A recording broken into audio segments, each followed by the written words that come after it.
Why are Christians not perfect? Well, we said that they're connected to the flesh, but let's carry it out further as far as the purposes of God. Does God mean for His children to be perfect? And watch out how you answer that.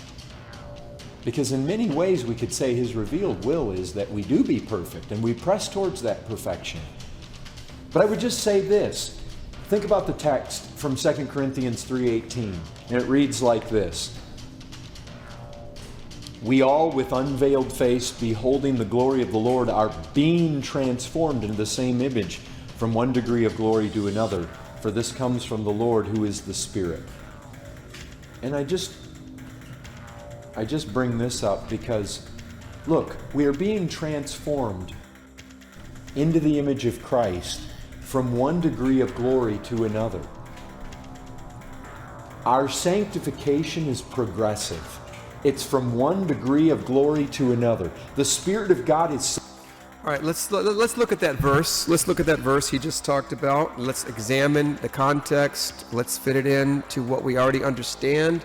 2 Corinthians 3:18, let's look at that. For until this day remain the same veil taken away.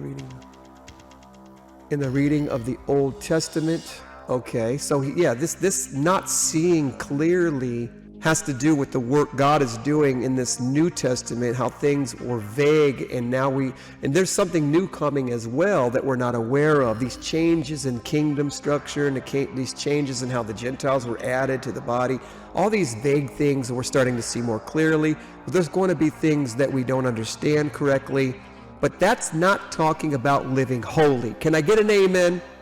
This passage is not meant to be used that you don't see very clear, that's why you're sinning, and one day you're going to see clear and you'll be able to stop sinning one day in the future. That's not what's happening in this passage.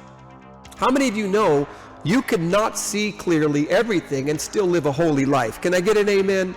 This passage is not used to teach that just because you can't see everything clearly yet, that sin's going to remain.